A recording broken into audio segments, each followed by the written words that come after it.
I bet. We here. Yeah. So this really just came out of nowhere. We were just chopping it up, and I was showing him, little camera equipment. He like, yo, bro, I always wanted to shoot something in a V, just chopping it up, real casual. So that's what we doing. I don't know what you want to talk about exactly, but we have a lot of conversations. We got a lot of conversations just about being black men, being fathers, going through stuff, and everything in between. Whether we talk about politics or we talk about vacationing and traveling or investing. You know what I'm saying? Like the full gamut. And we always talk about having conversations and just chopping it up. As black men. Right. So yeah. Nah, man, it's just crazy because we've been talking about we need to make something happen. Yeah. And then I text you like 2 days ago, like, yo, bro, all right, we need a date. I'm gonna hit Chef Mike. Send out the flyer for the Right. Brotherhood Smoke. Yeah. And literally, we didn't even know we was gonna bump into each other tonight at a meeting, and now we here. So Yeah, sometimes that's when the magic happens, when it's just organic. Yeah, bro. And it's none of that stuff happens by accident, not a coincidence. Right. And it's so crazy because today, and when the equipment you got, I was like, yo, bro, I literally just sent this to my bro before I walked in here. Right. So it was the mic, it was the camera, all of that. And I called my bro because he's a videographer, photographer. Shout out my bro, E-Visuals. And I'm like, yo, I need you to shoot us sitting down talking about fatherhood and being a black man in America and just mental health, right? Like just the things that neighborhood men just got to go through on a day-to-day basis. And he was like, yo, bro, like to save yourself bread and time, you might as well just purchase these things. And I was like, all right, bet. So literally we was on the phone for like an hour, 45 minutes before I even started heading to the Bronx, and now we here. So yeah, one of the things I would say that's one of the things that like impressed me the most when we first met. One, I could just automatically tell, we were similar in energy and just like our perspectives, our postures on things was very similar. We come from pretty much the same place, just different towns. But when I learned about, your organization and you invited me out to the event, I was really able to see like the fullness of what it is that you do, what you're about, but also who you are, right? And so talk to people about Neighborhood Role Model. What inspired you to start it? What is it? Just like copy. Yeah. So what is it? The Neighborhood Role Model is really an expressive art platform. It was focused on black men, but really for black and brown communities to come together to have a safe space to express themselves through art, right? And a lot of times, like we human beings, we all have emotions, but how you let those emotions out and how do you understand how you feeling is very important, because the wrong emotional decision can really change the whole trajectory of your life. So how do we create and I didn't see it happen. So how do we create a space where we could work on that social emotional learning through storytelling and providing people with the tools that they need to just self-regulate, right? So that's what it is. How we got there is, growing up in Eastern New York, Brooklyn, first generation college student going through a community college, then going through SUNY, then now like 4 weeks away from completing my doctorate degree at Vanderbilt. Like I didn't see black men in so many different stages of life, right? And when I say different stages, like brothers that's about to go to prison, brothers that just came home, brothers that then lost a friend, lost a mom, right? Like lost a brother due to gun violence, street violence. So, and then a brother that's like in college struggling, trying to figure it out. Or a brother that had things handed to him and he didn't have certain problems that another brother had, right? So that's how we got here, right? The Neighborhood Role Model, because there's so many different... The full spectrum of being a black man. Exactly. Exactly, bro. So it's not just one thing. It's not just one way to show up as a black man. And then on top of that, you can the neighborhood role model doesn't mean you got it all figured out, right? Like, you can still get a degree and not be able to get a job, right? That's real. Like, come on, bro. You could do your sentence, come home, and still be like, I did my time, I put on for the hood, but the hood ain't do nothing for me, so I'm not the biggest homie. I'm not the OG that you looking at me to be, because I kind of low-key failed, and I learned some valuable lessons. So it's not to paint a perfect picture, but how could we still get our W's in the midst of taking L's, really, and then learn what we need to learn to get us through? I think that's the beauty of it, and I think the wins come from the L's, right? And I really in my own way, I process and I see that. But going to the shows, I've been to multiple shows put on by Neighborhood Role Model, and you see that in the art, right? In the poetry, in the spoken word. And it's no discredit to anybody, but you could tell the artist that like really been through something. Yep. Like you could tell it shows up through the work. And I think that that's a beautiful way to get people to heal, to embrace a self-improvement journey, personal growth, and just tap into art as Black people. You know what I'm saying? Right. So, go ahead. And I'll add to that too, right? Because even when you look at, like, we tell everybody, go to therapy, right? Which I encourage people to go to therapy. Yeah, absolutely. But there's also a shortage. And we make up only 5%? So what's the other healthy alternatives to coping with the things that we're dealing with? Because it's also not a one-shoe-fit-all approach. Yeah, it's not. So art therapy is one of the things that we want to provide as an alternative of how can you read through this book or go through this curriculum and really get the language to identify how you're feeling in real time. And working in the space of gun violence prevention, what we say is like, bro, if it takes 2 to 3 seconds to just think, and it could have saved somebody's life or it could have saved your life. Yeah, and I was just telling you before, most of my work is in the corporate space, but I just finished a curriculum for, the school system. Solid. And I just got finished talking to a school with young men. They did this, this like coming of age sort of program and ceremony with young men. And I just thought that was the most beautiful thing. But a lot of, I kind of struggle with figuring out exactly what the next phase is going to look like. And one of the things that, one of my mentors gave me was, whenever you in doubt, just scratch your own itch. And so, like, I've really been leaning into emotional intelligence for Black men. Yeah. And then for, young Black and brown boys who are probably automatically going to live in underserved communities anyway. So the curriculum that I developed is tailored to them, building emotional intelligence, but building emotional literacy, right? We speak a lot about financial literacy. We speak a lot about being equipped in those areas. But if you look at us as Black men, emotional literacy is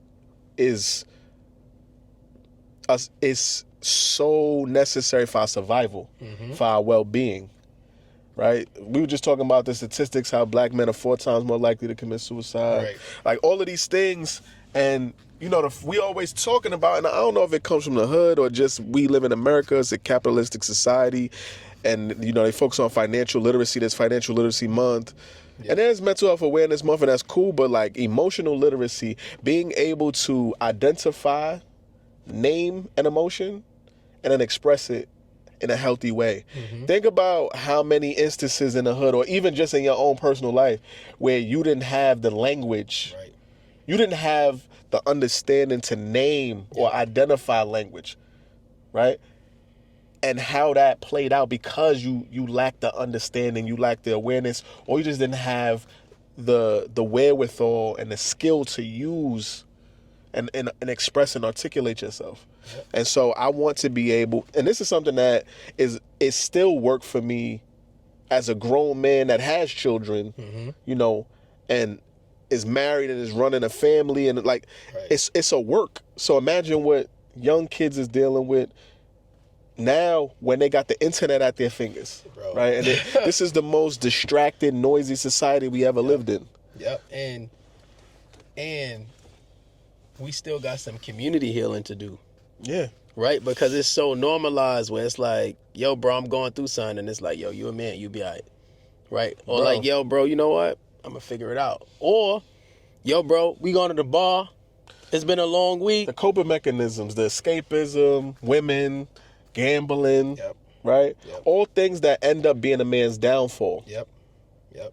And it's because we lack emotional literacy to be, right? So emotional intelligence, emotional literacy, and then emotional regulation. Right.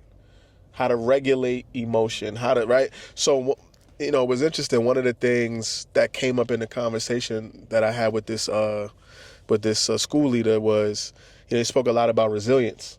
And I was like, that's really important. And it has been a strategy for success for our people for a really long time. And all of the dynamics, right? Being brought to this country, stripped of identity, and trying to be connected back to the continent and finding those identities, right? And so resilience would make sense. And so I was letting him know in my research, we're so accustomed to talking about PTSD, post-traumatic stress disorder, and all that. Like, there's something called post-traumatic growth, which is like the big brother of resilience. Resilience speaks to returning back to, right, a state, coming back to what was norm. But if we keeping it so, a lot of what's normalized for us or where we came from, we don't want to return back to that. Because it's not healthy. Nope. Post-traumatic growth is taking a traumatic experience and transforming that into something new.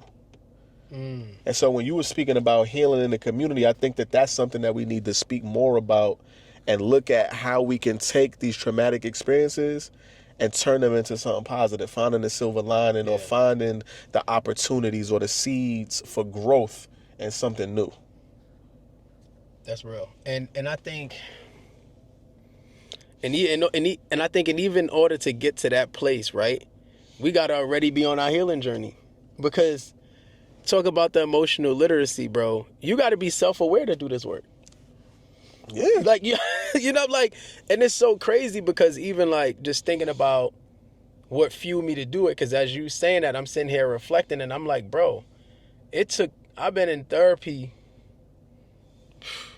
probably like at least over like 5-6 years right now.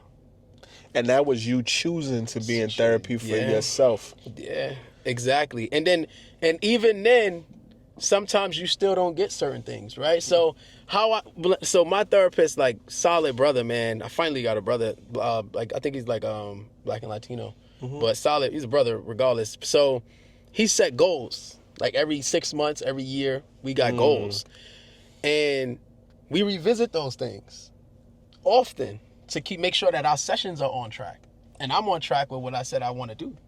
So kind of like accountability. And it's so crazy because when I think back to like some of the things that used to kind of trigger me or have me like lash out in therapy, like, yo, man, what the, you know, like, why they doing this, or why this is how I feel, and I'm just so passionate and angry about it. We talk about it now, and I'm like, bro, I'm in a totally different place. That's maturity, bro. You know what I'm saying? Like, no, that's real. That's real. And you know what's so I find that interesting. When I talk to brothers who are going to therapy, it's always a commendable thing. But me personally, I'm always looking at how you got to that's real. What therapist. Yeah. For me, my therapist had to be a black woman. And I struggled getting to therapy because I was trying to find somebody that I would feel comfortable being vulnerable with. I could be transparent with anybody. Yeah. And I think, so that's another piece, right? I think there's a difference between transparency and vulnerability. Transparency for me is letting somebody see you. Yeah, I'm not having a good day, whatever. Yeah. Vulnerability is, I'm really triggered. You know, there was stuff in my childhood that got kicked up in that conversation, right? Yep. Right? And so vulnerability is letting somebody be with you in your space when you're dealing with something. And I couldn't allow just anybody to be in that space with me. Yep. And so for me, this is just, my thought process in looking for a therapist, it had to be a black woman. Because in my mind, there's nobody that cares for a black man more than a black woman. That's real.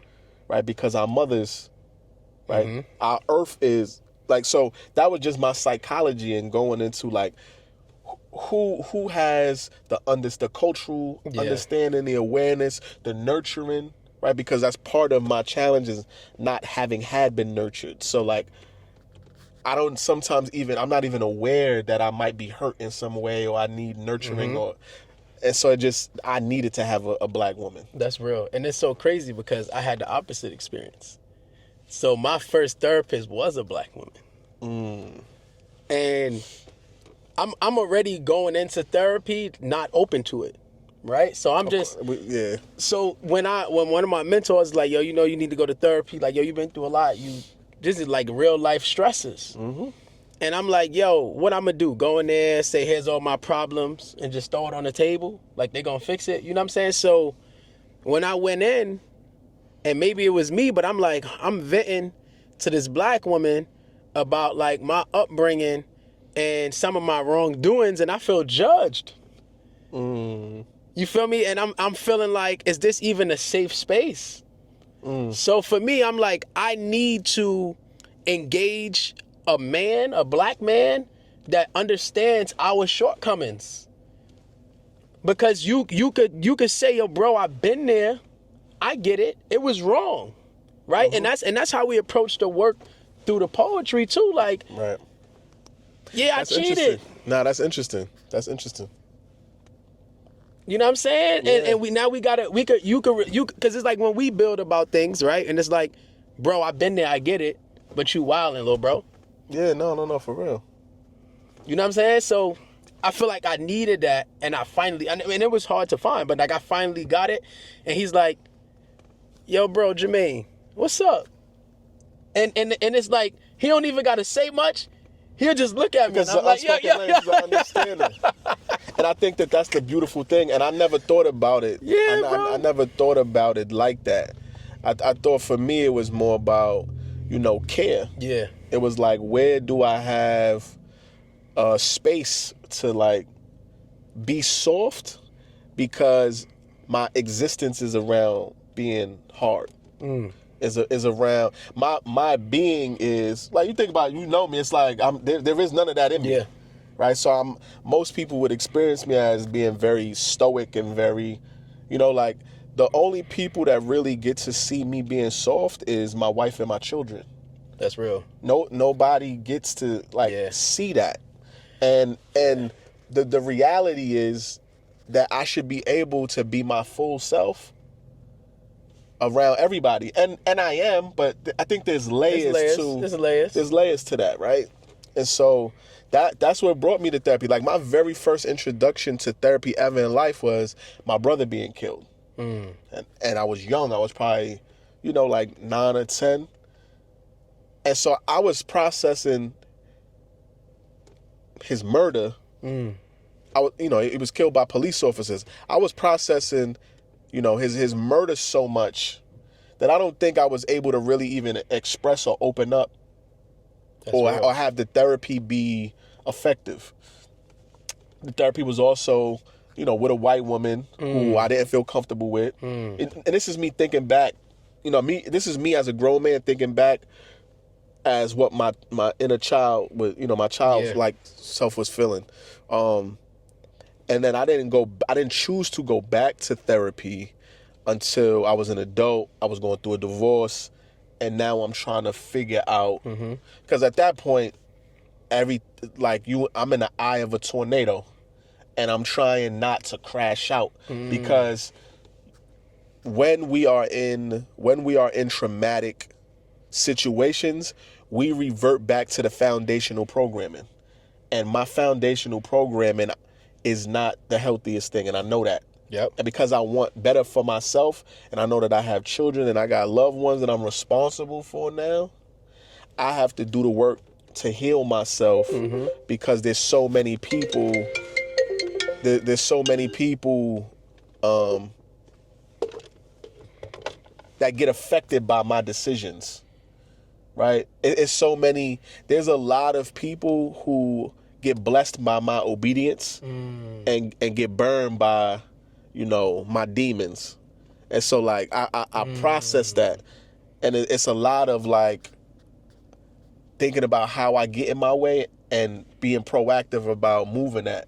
Like, yeah. And you said something solid though, right? Because as I'm hearing you talk, people don't understand when you go into therapy, right? A lot of times we just show up. We get through the session, we give whatever, then it's over. But you unlock something. And I say that because I feel like literally, and it sounds cliche, but what you put in is what you get. Oh, for sure. Like you showing up, but you doing the work. You're not just showing up like, yo, I gotta just get this off my chest, or I gotta tell a therapist what I think they want to hear so we could get through this and we gonna be good. You walking away like, yo, bro, I gotta fix this. I gotta work on this. So it's important to acknowledge, like, bro, you're doing the work. And of course the work's never stopped, right? It's never easy. It's never easy. But I think once you unlock that key right there of literally like everything that I give, I'm gonna get out so much more. But I got to show up authentic. I got to show up present, and I got to be real, and I got to be honest. Because if I'm not being honest, then my therapist's not even gonna be able to facilitate and guide me through this discussion the right way. And that's why you got to be vulnerable. Come on, bro. You have to allow somebody in your space, right? It's like inviting somebody into your house, right? There's like, it's interesting, right? There's actually research on like a person's space, how it's kept will tell you about how their internal world is. Like there's research on that. But you can go to somebody's crib and if they chose to, they could have cleaned to prepare for you. Sometimes they don't. It is what it is. They just like, yo, this is, yo, you know what I mean? Am right now. Right. But you clean and you think that you cleaned and everything is away. But that person could come into your house and see things that you couldn't see about how your crib is kept. And you That's like, real. And like, you almost get feedback from the person like, oh, like, and that might change. You be like, Yo, oh shit, I thought I put this away, or I thought I changed, or I thought this was the right way to click, right? And so that's real. Everybody that you allow in your space serves as a mirror, right? And so, for example, like with my clients, I use this analogy about being in relationship with people. So if you don't have people to hold you accountable, if you're not in relationship with people and you don't have real vulnerable, genuine relationships, then it's like you're going through life and you're driving a car, but you only have your rear view and you only have the dash. You only got your windshield and your rear view. So you're driving and you can see what's behind you in your past, the rear view, and you can see what's ahead of you because you're looking through the windshield. But when you go to switch lanes, you keep crashing, literally and figuratively, because you can't see, you don't have mirrors. And when you are in relationship with people and they walking with you in life, they serve as your mirrors to let you know it's safe to switch lanes here. Yeah, that's right? real. Or when you about to switch, they're like, yo, bro, nah, that ain't it, right? And even when you have mirrors, you got to look over your shoulder and check the blind spot. You do. Personally. And that's the analogy for the work that you got to do. Solid. Even when you're in relationship with people. But you got to be vulnerable. You got to bring your full, authentic self to the table in order for it to work. Because otherwise, you just prolonging and you wasting time. And ruining relationships along the way. Yeah. And sometimes you self-destruct on that journey. Yeah, you crash out. You bugging. You just bugging out, and you don't. And the unfortunate part about it is, you're not even aware that you're doing it because it's so normalized, right? Yep. So you don't even know, like, yo, I really just ruined the relationship with probably some of the only people that really care about me in life. Or some of the only people that's next to me that if I fall, they really got my back and I don't have to blink twice. That's interesting because I was watching something earlier and it was like, you know, like this person was arguing about unconditional love and that like unconditional love shouldn't exist and love should have conditions because I can't love somebody that doesn't let me love them. And I was like, oh, that's an interesting perspective, right? Like if you don't create space for me to love you, I can't love you. And I was like kind of chewing on that. Yeah, I'm wrestling with that. And I personally don't agree with that. Like where I sit with it right now, I don't agree with that. But I do think that there is a place for you showing up to the table with your full self and how that sort of creates the dynamic when you are in relationship with people. Right? Because we won't have the depth that we could have if you don't bring your full self. But it doesn't mean that I can't love you because, in my opinion, love is a choice. And I could love on you and love on you and love on you and love on you even if you don't receive it. It's just when I choose not to. Yeah. Right? And so, unconditional love is like a whole different thing.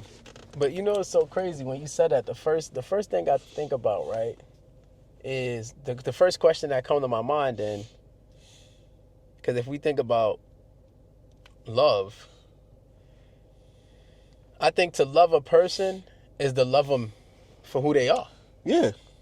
Right? So like, if it's love, it has no conditions. Exactly. Now, you might piss me off. Yeah. I might have to take a step back because how you moving is costing me my peace, but I still got mad love for you. Yeah. And it hasn't changed. Love doesn't mean it's without boundary. Mm-hmm. Right? But here's the one thing that I've learned true about love is that love endures. If it has conditions, it's not love. And most of what people call love is really attachment. Mm-hmm. And it's attachment because people are using people, places, and things to fill holes in them that they should really be filling themselves. That's real. And so I'm attached to you because you make me feel a way or you make something go away. And I'm attached to you and I like the feeling that creates in my body. Mm-hmm. And I like the idea of it, so I fantasize about it. And so that feels like love because I've never really experienced love. Right. So I don't know the difference. But it isn't until you feel and you experience the difference that you can very easily tell what love is and what it isn't. And I tell people all the time, I use this analogy. Your child. See, because it isn't until you really have a child that you can put it in proper perspective. The love that you have for your child is usually your introduction to unconditional love. And once you acknowledge that you can love this child unconditionally, it lets you know that you've been choosing not to love people in your life unconditionally. That's real. If I put on a piece of paper person A, person B. Person A killed a murdered somebody, robbed a bank, molested, raped, did all of this crazy stuff, bombed the church. Right? Person A, you'd be like, this person got to go to death penalty, something crazy. You got to get out of here. If I copy pasted that on a piece of paper and now I put your child's name at the top. Change the whole vibe. Because the love is unconditional, right? You know that child is wrong, did wrong, whatever, but you gotta stand with them. That's love. And so once you acknowledge that, logically, you realize, So why you can't choose to love somebody else like that? Because you don't want to. But also, bro, some people don't know how. And not to excuse it, right? Yeah. But that's fair. How many of us is walking around and truly experience love? Because I know people who haven't even experienced that unconditional love from their parents that we talking about. That's real. right? So And that's the systemic. That's the issue. Yep. So then now think about that. You didn't get love at home. You know ain't no love for us out here in the streets when you think about why so many of us grow up in our areas and they turn blood, they turn Crip, that's you looking for love. Looking for family. You looking for family. Looking for connection. And that's love with conditions. So even when you going into those environments and now you trying to love a partner, you don't even know how, right? Yeah. Or you kind of, what they say, you building a plane as you fly it. Yep. Right? But then I think at some point you got a choice to say, I don't even know. I can't even say this because not everybody's even there, right? Because It doesn't mean it doesn't need to be said. So no, that's real. But bro, I think at some point you get to choose and say, yo, look, I may have been raised this way, or I may have lacked in this area, but now you living at a time where you got access to, you could do better. You could do better. And you can't excuse it by like, yo, my pops or my moms used to beat me, or they used to fight. So the only way I know how to love you is to put my hands on you, because that's what I saw. Right. At some point, that's wrong. Yeah. That's not love. And I think that also speaks to you're always learning, no matter what stage or how old you are, whatever phase in life. Because me and my pops have conversations right now, and like I could tell he's learning things. Yeah. I could tell he's getting things, and he realized like the way he did things a certain type of way wasn't it. And my pops told me the greatest gift that I gave him was the gift of honesty. And I never, I still sometimes unpack that, because I kind of looked at him like, what you mean? Like if you could be honest whenever you choose to. But I wasn't at that level of manhood where I could even understand what he was talking about. And he was like, I'm able to speak freely, be myself, however I choose to show up, and you create the space for me to be that way. I've never had that in my life ever with nobody. And I looked at how old my pops was, and I'm like, wait, so you've been living your whole life not being able to be fully honest with people? Like, to be like vulnerable and authentic and raw? Like, you haven't been able to just be fully expressed? And I'm like, why not? But it's like, he got shackles that I don't have in that way.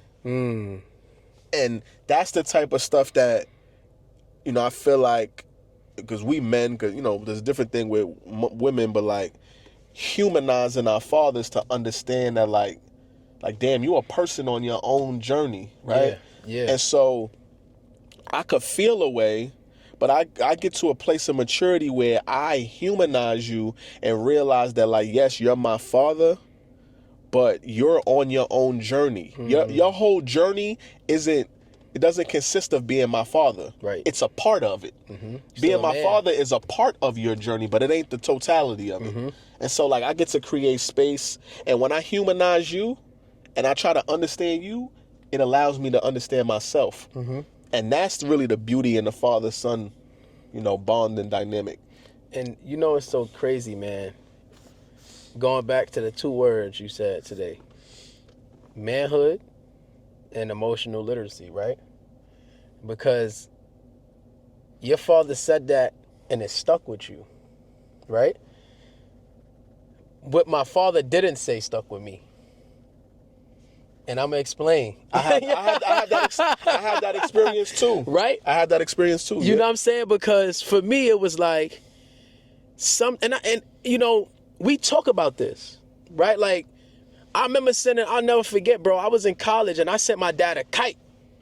Like, yo, bro, like, I think you could call home more to talk to your boys. Like, the same energy that you put in everything else, you could just put that in on a call. Like, yo, you good? And at the time, I'm away in undergrad, first time away from the city on a predominantly white campus, upstate New York. So I'm feeling all the emotions. Mm-hmm. Right? So we was able to have that conversation. But talk about emotional literacy and manhood. My dad had me at 16. Him and my mom's like 16, 17.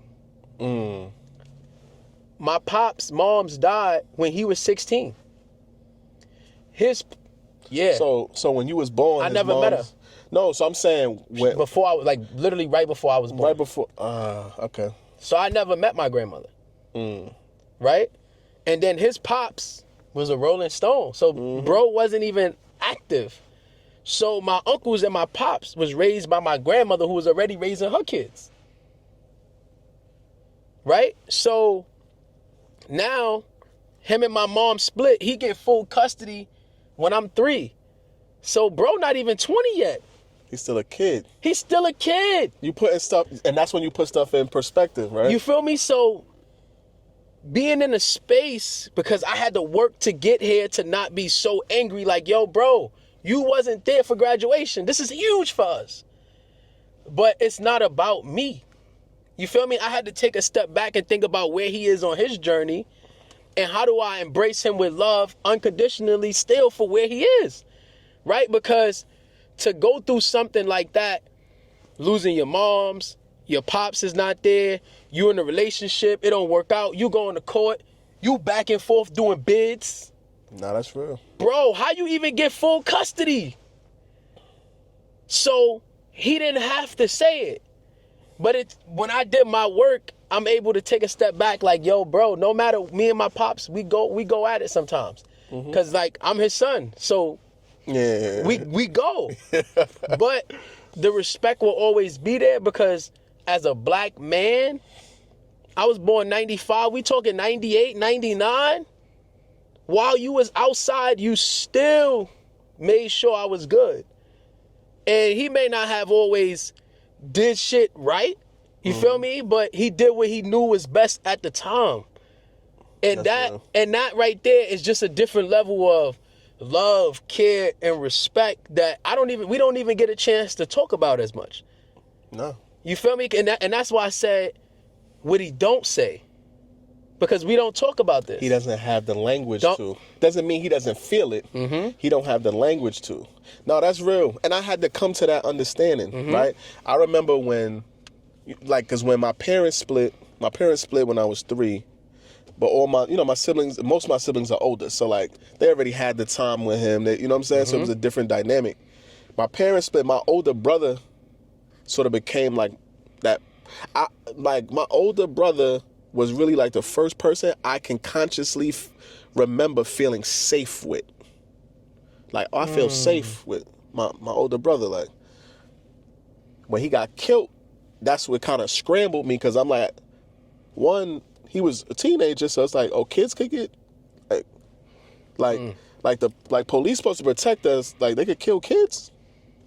Scrambled me, and then like my protection is gone. Like my first fight in life I had with my brother, like, nah, you good, go. Like when my pops wasn't around, you know, like so like now I feel like, oh nah, nobody will ever play sideways with me. Like it's game time now. You understand what I'm saying?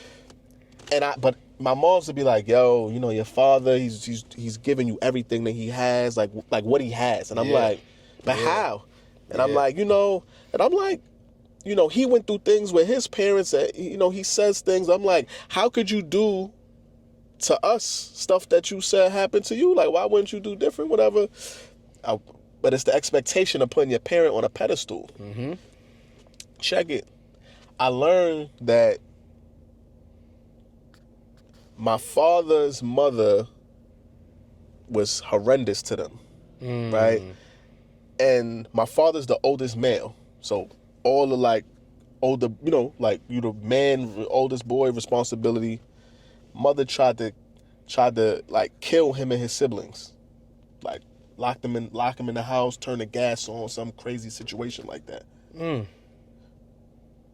So I'm like, what? I had to ask myself and like perspective take, because I can't empathize. Right. because I've never been there, so I can't empathize. Yeah. But imagine the psychology of a young black man whose mother tried to harm him in that way, and he had to be the protector in a life and death situation. You understand what I'm saying? Yeah.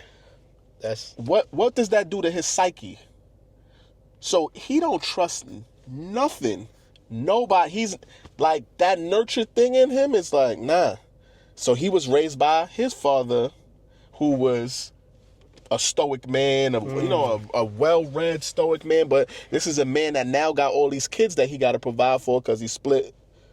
Like, he learned about split, or like, so now it's like, it's hardness. yeah. And it's toughness, and like, it's not love, it's not nurture. So like, I never knew what it was. My pops, it wasn't until 3 years ago my pops told me he loved me, and I was like, So I see the growth, but growing up, when you trying to process, like, damn, my pop, That's like, real. I'm thinking, my pops don't fuck with me, like, he don't. I'm going, I'm seeing other kids got their pops with them, how they engaging them, and I'm like, so it made me angry. So like, it was part of what fueled me to be in the street and doing, like, it just was like and what it built in me was like, yo, if this person that helped create me don't fuck with me, then like, I know none of you niggas really fuck with me, so like, I was on some like solo dolo shit. I had to understand, like, yo, think about him as a human. What this man went through, but how that's passed down. So now you inherited, right? It's not your fault, but it's your problem. What you gonna do with it? So then I have a son, and I have a decision to make now, because it's like, damn, my son he want to do everything I want to do. He want to be just like me. He want to throw up the fire too. Right. Right. Right. So it's love, like, bro. do I want if he's only gonna follow my example, my posture got to be sturdy. I got to be like my best self, whatever that is. Yeah. I got to be that. And I always remind myself, somebody said to me, the greatest thing that a man could leave for his family is a good last name. And that always stuck with me. So what keep me grounded, what kind of keep the guardrails on me, is I ask myself, do I want my daughter to marry a man like me? Because that's going to be her first version of love. And do I want my son to become the man that I am? And that's what keep me honest. Right? That's real. And it's what keeps me in pursuit of always wanting to be better, because I have that motivation in the back of my mind, like I want my ceiling to be that floor. And so I play this game where it's like, if I don't get it, if I don't learn it, I can't teach it to them, and they won't have the head start to be better. You feel what I'm saying?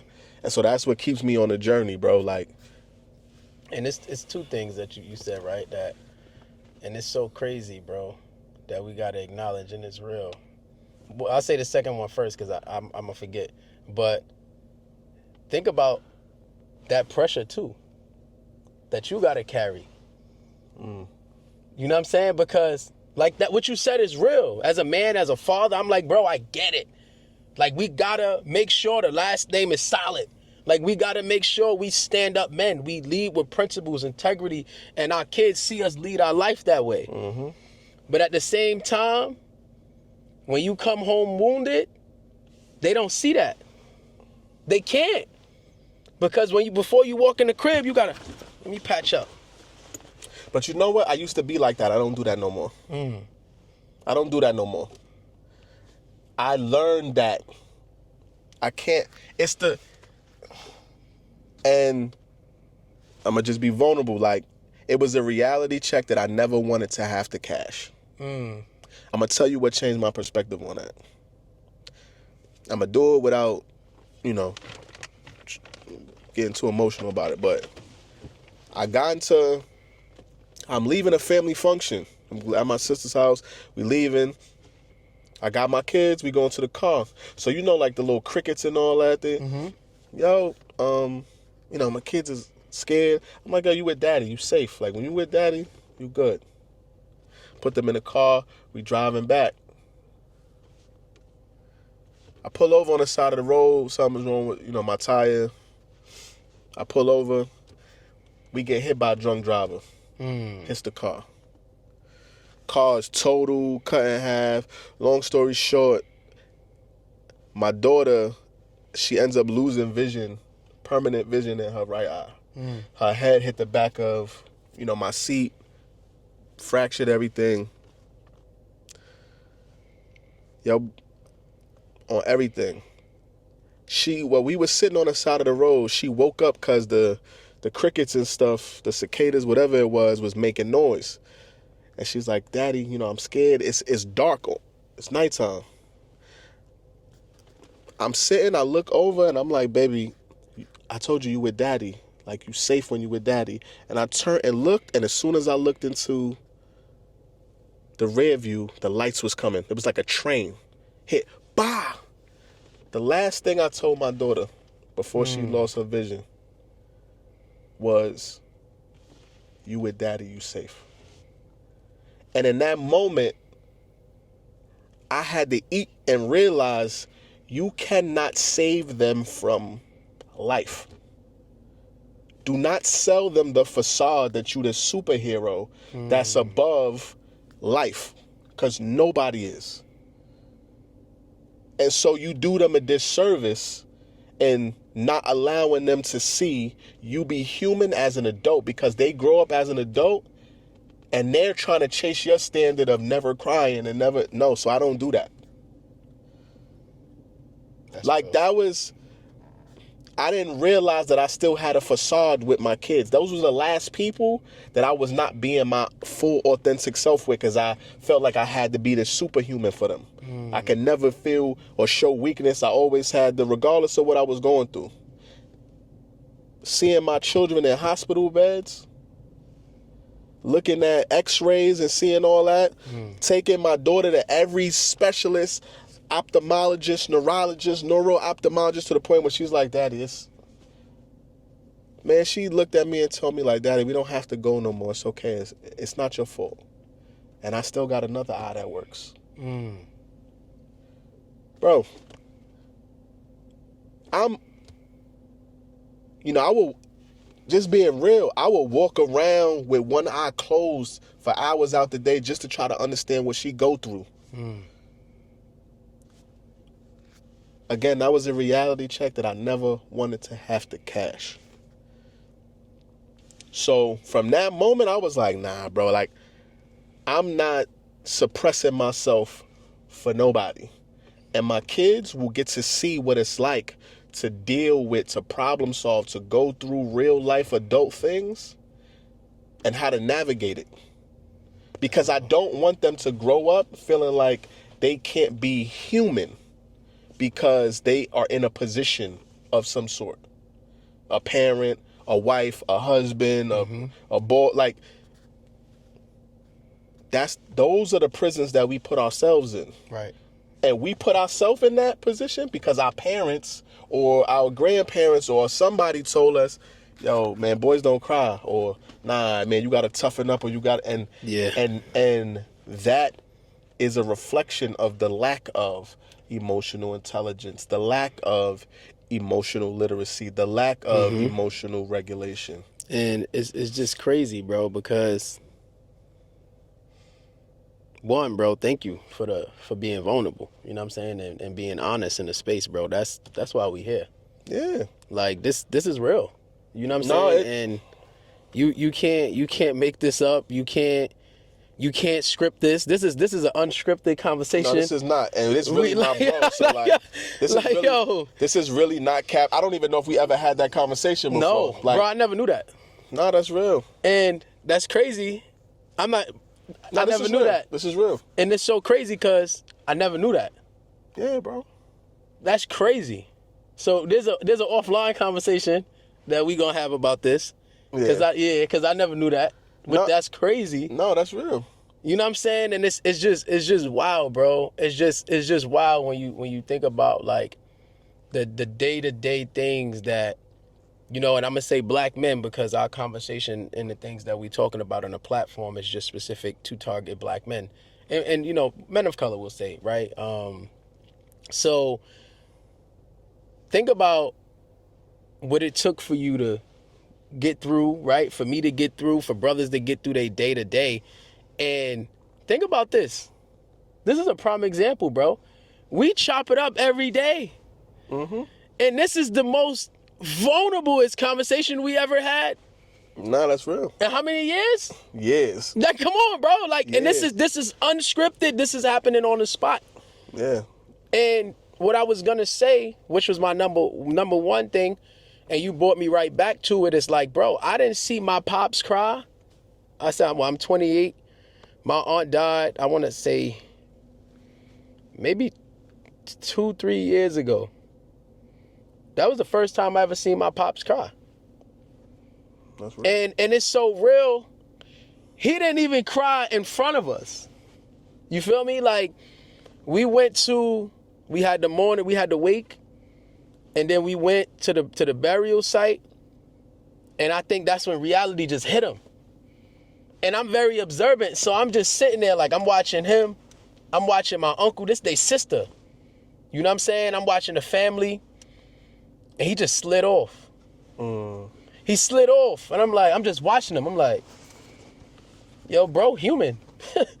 You feel me? Like, me growing up, bro, my dad, I'm from the East. Everybody knew my pops. Everybody knew the boys from Hemlock. Like, they was on that. So here you have a dude who, like, spent my whole life, like, yo, bro, anybody touch you is on, right?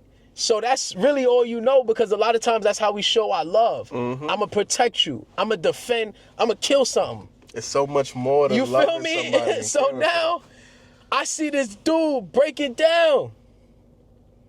Well, I'm like, yo, you good? Yeah, I'm good. I'm all right, man. I'm good.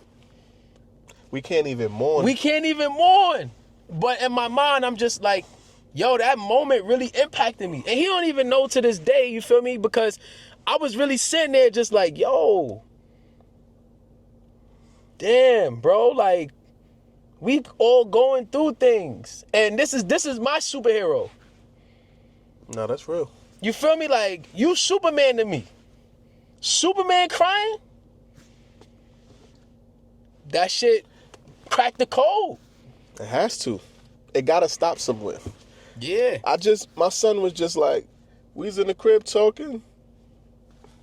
My wife was saying something, whatever. He's like, man, Daddy don't cry. I said, yes, I do. Right. He said, Daddy, no, you not. I never seen you cry. I said, I cry. You just don't, I don't know if you've seen it or not, but my wife like, nah, he cries. Cries a lot. I'm the one that sees it. I don't know. I could be walking through the streets. If I shed a tear, if I gotta cry. I don't never, like, after that, going through that with my children, I said never again will I ever suppress. I said I will never abandon myself for anybody or anything, including my children. That's real, bro. Shit, I ain't there yet. That's real. Yeah, but it cost me. I wasn't there either, but it cost me. Again, that's a reality check I never wanted to have to cash. I don't think any parent would ever want to do that. Shit is crazy. It's permanent. Right? It's permanent. So when you just said that, that's why I'm like, nah, I want to stop you. Because even if it's not going to click for you right now, but I'm saying when you look at your son, think about that. Because he's going to grow up feeling like it's almost like being in bubble wrap and you don't even know you in until you go through something, you bump your head and you're like, oh, I'm in a container. Yeah, and it's scary, right? Because you want to prepare for the world. Because the world is not going to treat them the way you want. It's not going to be roses. Nah, I go through it all the time. Because I think about it. My son sees police officers and he wants to run. I caught myself. He wants to run and say hi. I be grabbing his hand sometimes like, yo. And he looking at me like, yo, what's up with you? Like, He's like, yo, bro, what's up? But I gotta put it in process. We got family that work in law enforcement, so he's looking. My family is in there. It's like I'm just saying hi today. Yeah. To their friends, I'm saying hi, and it's like, I don't want to project or bleed off my trauma on him, but I know that there's gonna come a day where he comes in the house, and and it's gonna break my heart because he's gonna have that experience with law enforcement. Yeah. And it's gonna shatter his world where he's like, damn, I thought, but who am I to rob him of all of the joy he has before? Who's to say he never has the experience, right? Like you just never know. And I think that that's the thing about going through a healing journey, which we go through till we die. And healing is everybody's journey is different, and you can't ever block or prevent somebody from having a journey. And that's the thing that we arrogantly do as fathers with our children. Yeah. We rob ourselves by thinking we got to be Superman, and we rob them of their childhood and their nurturing and growing and learning emotionally because we put stoic principles in them about them not showing emotion. So then how do they know how to deal with it when they get older? Yep. Right? And again, it goes back to the statistic. Black men are 4 times more likely to die, commit suicide because of emotional repression. Yeah. Where does that come from? Being a kid. Yep. Who's the responsible adult? Yep. Your parents. Yeah. And that's why we have to take complete ownership of ourselves because we are the greatest influence on our children. Yeah. And we got to do the work, right? And it's so funny, man, because like today, and I'm still processing this because it happened today, right? My son is 1. I'm new to fatherhood. And I think I would say like his life is his life is way different than how mine was growing up, right? Already. I live a different life, right? Like, I'm about to be a doctor in 3 weeks, dog. Like, you know what I'm saying? I'm not educated black man. Yeah, like I'm just not in that space of how I came up, right? Like, and I got to be real with myself. You broke the cycle. You broke the cycle, right? I hope so. Well, shit, we still. Nah, you broke it. Listen, all right, I'll take that. So, and then I think this is a conversation around maybe even just like some privilege shit, right? Because we went to the Brooklyn Museum today with my bro. My bro bring his son 1 like 20 months. And so, we playing. Assad had his bottle before we went inside. So now we about to wrap up. So my bro pull out a bag. His son is eating like like a bag of corn chips, but it's like for the teethers. Like it's healthy for the kids. So my son never had that. So his son opened the bag. He busting them down. Assad want one. So, my bro like, yo, give him one. So you give him one. He give him another one. So he had 2, because I counted. So Assad really wanted these chips. And I'm not going to tell my mans like, yo, let them break the chip bag down 50-50. Like, that's his chips. You feel me? But as a father, in that moment, I'm like, yo, my son wants something. He's crying for it. And he can't have it. And that bothered me, bro. Feeling like you're denying him something. Literally, I was like, I don't know what I'm feeling, but I'm going to go to Target when we leave here and get a bunch of bags for the crib. And it's not anything towards my bro or his son. No, I get it. It was literally just a moment of like, my son wants something right now. You processing and I can't give it to him.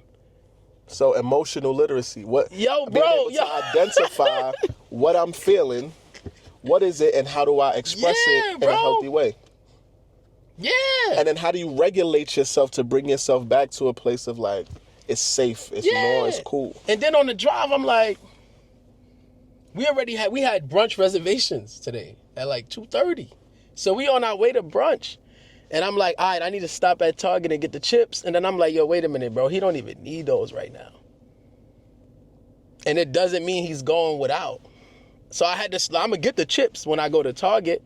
You feel me? This tomorrow. But I didn't need to do that right now. It's okay. You know what I'm saying? Like, Now, it's good that you have the tools to be able to do that, and that's why therapy is important. That's why but I think also the piece is accountability. yeah. And I think that's one of the most important pieces when we start talking about going from being individuals to being in relationship and being in community is accountability. A lot of when we talk about being brothers, being that's my mans, that's gang, whatever, is checking each other or correcting each other or being accountable. Like, yo, bro, that's not it, bro. Yeah. On both ends, right? Like, yo, bro, that's not it, and it got to be reciprocal. That's how we really start to. We have an experience exchange, and we start to share. And that's how we start having conversations, right? Because honestly, if you never said that, I would never been like, nah, don't do that. Let me tell you why. That's what opens up the conversations. Right. So sometimes it's not even that we trying not to talk about things. It's like we might not be holding each other accountable properly, or we might be like, all right, well, he said that. I don't know what he meant. Let me just whatever. Or we just glaze over stuff, and we don't, you know what I'm saying? So it's like being really tapped in with each other and caring enough to be like, yo, bro, like, yeah, I get we was laughing, but like, what you mean by that? Yeah. Because that's what unearths the like real meaningful dialogue. Yep. And you got to be open to it too, right? Like, Receive it.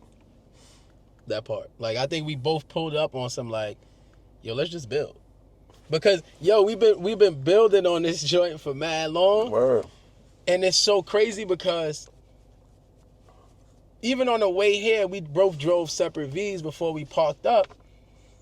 And like somebody was like, yo, you know, you excited? Y'all about to build? Y'all gonna do some filming? I'm like, yeah. They're like, yo, what you gonna talk about? And I was like, yo, to keep it tall, I don't even know. But just like I didn't even know we was gonna link up tonight. You know what I'm saying? Like, it's a reason why we here. We'll figure it out when we get there. And I think, I know this is one of the most fruitful discussions we ever had. Nah, truthfully. Yeah.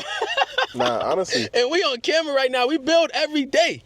Yeah, nah, we are a part of each other's lives in a real personal way. Like, this really my bro. Facts, bro. Like for real. Like, whatever type of situation you could think Outside. of. Outside. You That's feel my me? bro. Like, So it's like, so yeah, bro. And I'll highlight this, right? Because we got to keep it tall. How many people is in circles right now suffering? In silence. In silence. And the bro sitting next to you that you smoking a hookah with, popping a bottle with right now, don't even know. Yeah. You ready to go home and off yourself? You tripping over just life? And you putting on a smile to just show up for people that's not even self-aware, that's not even emotionally literate. You know what I'm saying? Like, No, that's real. It's crazy, bro. And both people are at fault. I'm gonna be real. Somebody asked me, somebody texted me like earlier, was like, yo, what's inspiring you right now? And I said, pain. Talk about it. I've been having a real rough couple of days. Pain is inspiring me right now. Cause I'm figuring out a way to keep going and making it through, and I'm navigating this space. It's one thing to go through something and you get through it and you feel like, oh, that's cool, but nah, like, you are a new person and a new being every new day that you see. Every new experience adds a different level of complexity to you, right? So I'm like, nah, pain is. I was tapping in with people like, yo, you know, like a mental health check, where you at? They're like, yo, I'm like a 9-10. Like, where you at? I'm like, in this moment, I'm probably like a 5-6. I'm like, in this very moment that you asking me if I'm keeping it tall, I'm a 5-6.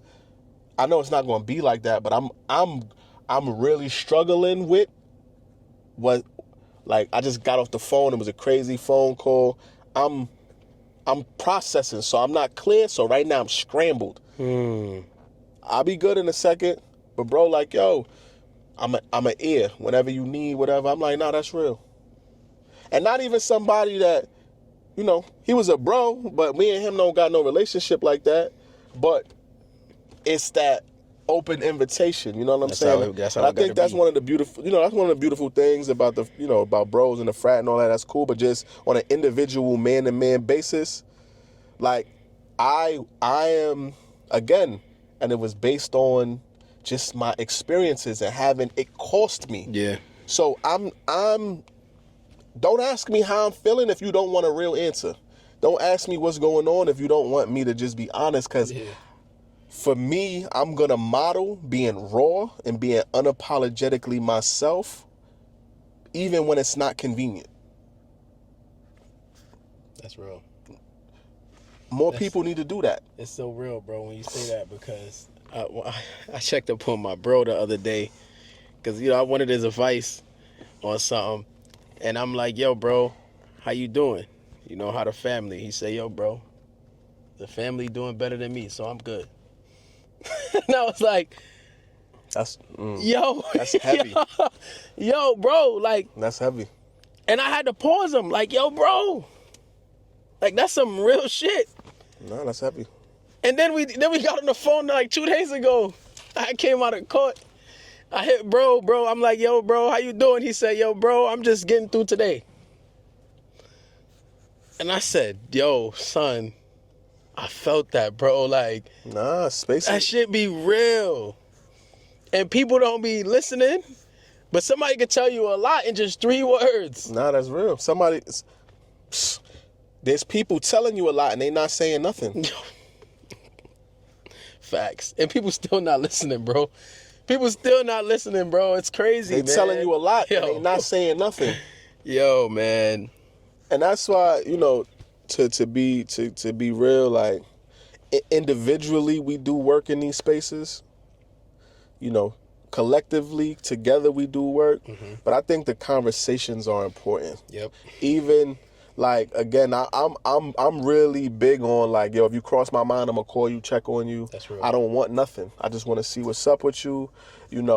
I'm a person who I live in my pure, unadulterated, unapologetic truth as much as I humanly can, so I can model that and give, because it's a gift that only you could give yourself. Mm-hmm. So I can't give it to you, but I can model it so you want to give yourself permission to do it. That's real. And these conversations are important because my hope is that there's a brother watching this, or there's somebody watching it who's going to share it with a brother, who's going to hear something, and it's going to spark them to do something healthy and positive with themselves and their lives. That's real. And I know brothers are going to hear this no matter what stage you are in life, no matter what age you are in life, and resonate with some part of the discussion that we had today, bro. That's a fact.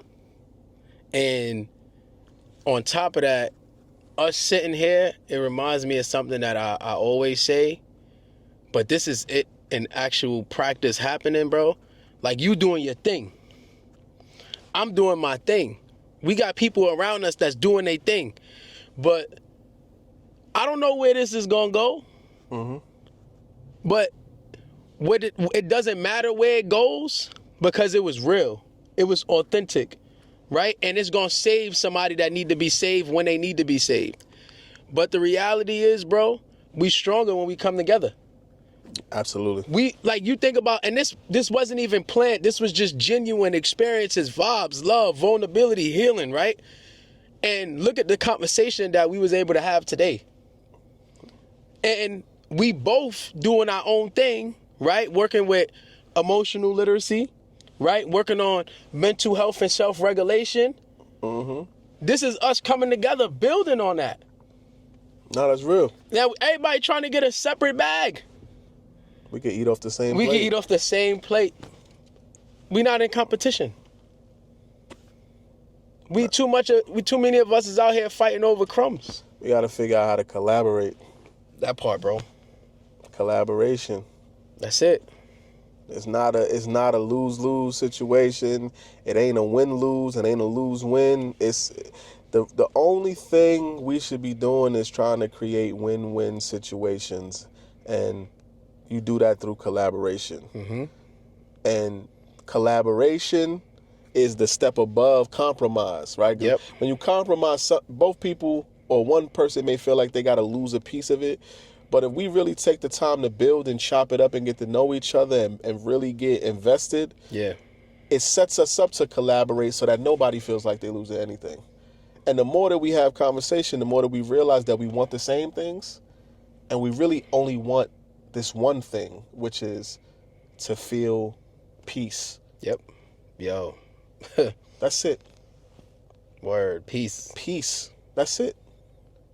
Yeah. Everything that we experience in some way, shape, or form disrupts that peace, and that's why we experience suffering and we experience trauma and all this other stuff. And you know, we had a conversation about peace Mm-hmm. a minute, not too long ago. Yep. And bro, you can't, and it's like you can't put a price on your peace, bro. And the reason why you can't is because you're already paying a heavy price to not have it. And the problem is you don't know how much it's costing you. You don't know how much it's costing you until you double down and say, this is the price that I'm willing to pay for it. And because at some point, you stop paying that price. Once that debt is paid, right? Whatever you got to pay, you're going to pay it until you get to where you need to be. And when you don't do that, it drags out for years, Yep. for months, for days. The moment you start paying for peace, there's a deadline. Peace is expensive, but I'm going to keep paying for it. Yep. Early, often, and continuously. I'm going to pay for it. And it's an everlasting journey. Nah, yeah, Because the prices look different in different phases. Mm-hmm. For real, dog. Nah, it's real. Yo, listen, man. Nah, I don't listen. This is a beautiful thing. I'm glad that we chose to do this with our evenings. Again, this was not planned. Me and bro was literally, we left a meeting, was chopping it up, Yep. and was like, he literally said, yo, I always wanted to do this, and I said, let's do it. That's real. Literally, it just happened like that. And then I'll add, right, like, we talk about surrounding ourselves with the right people. Sometimes the right people is around us, and we just don't even see them in that light. Bro, we talk every day. And like I said, before we bumped into each other today, I called my man who is a cameraman and a videographer. And it's no shade to him, right? But again, when you got right people around you at the right time, bro, like, yo, let's shoot this shit right now. What are we talking about? Let's get it. Let's do it right now. Let's get it to the people. It don't need to be extra fancy, look this or that. We don't. Nope. And I think that's also part of the problem is we waiting for this perfect condition. Yep. I've just lived through my lived experience. I don't have fucking time to wait. Nope. You don't have time. You think you got time, and you don't. Nope. There is no time. In this moment right now, with what you have, what can you do and what can you create? Yep. And I'm on that heavy. Yeah. Raw, unapologetic, authentic. If you vibe with it, cool. If you connect with it, cool. If you don't, no worries. It's not, I promise you, it ain't no stress, but this is going to resonate with the people that it's meant to resonate with. Yep. If you still watching, we've been talking for probably over an hour, whatever. If you still here, blessings to you, man. Like, Yeah. I hope this enriched your spirit. There was some soul food for you. Like, cool. But I know everybody's not going to receive it, and that's cool. But we were true to ourselves. And my metric for my life and what brings me peace and what I deem for success is me being able to be fully expressed and authentic and 100% myself. Yep. Whatever that looks like in that moment. And this is a reflection and an example of that. And so whatever comes of it, I already won. Yo, bro, that part. Because I'm gonna go to sleep. I'm gonna sleep better tonight knowing that this is done, and it's done from a genuine, authentic, non-fabricated space. Yeah, this Like, is really real. Yo, there's no transcript. Like, yo, this was not. Yo, what we gonna talk about? Literally, we just started shooting, and we just started building. Like, and now we here, right? And what the reason why, and this is me just thinking about it. The reason why I think it don't matter where it goes is because we know that even if we just post this on our social media account, we're going to connect with the people that's in our community. Right? And we're going to empower bros that's in our circle, that's outside of our circle, that's in other circles, because people going to share this, and it's going to have an impact on somebody, because it may not be your experience, but it's somebody's experience. You know what I'm saying? And that's what matters, right? We only could speak from our experiences. And our you know, our personal, professional, that's what we could give. That's it. Yeah, bro. Like I said, man, if you watching this and you going through it right now, like, individually, we doing the work.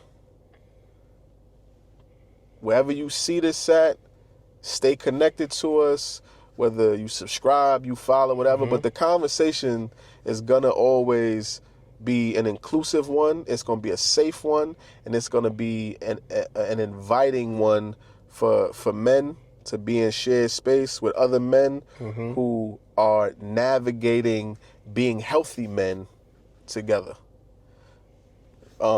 Let them know, neighborhood role model, where to follow you, all of that. So you can find me on the gram at Jermaine_Meadows. That's JERMAINE_Meadows, MEADOWS. And then you can find us on the gram too at the neighborhood role model or neighborhood poetry. Tap in with us, man. Reach out if you impacted, if you have some thoughts, share it. Like, even if it's in the DM or in the comments, like, this is what this is about, right? Like, we still healing, we still growing. That never stops. We still learning through this journey.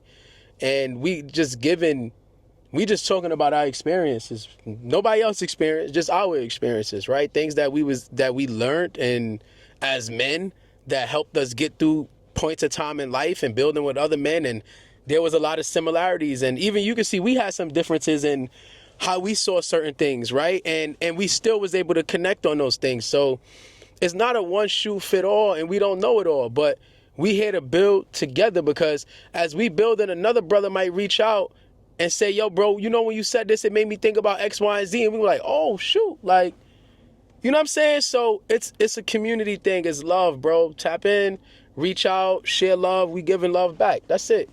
Yeah, man. Listen, I'm me on everything. I don't got no special hashtags or no whatever. I'm Dewan Mutunga on everything. But again, like, this is a real conversation with real people, real brothers who got real lives. And we invite you to join the conversation. Whatever conversation, you want to have or you want to bring to the table, we're open to unpacking that. Again, this is real. we open to unpacking that, with you. And we hope to see you in a space with us in the future, man. So yeah, man. I know we out. We out.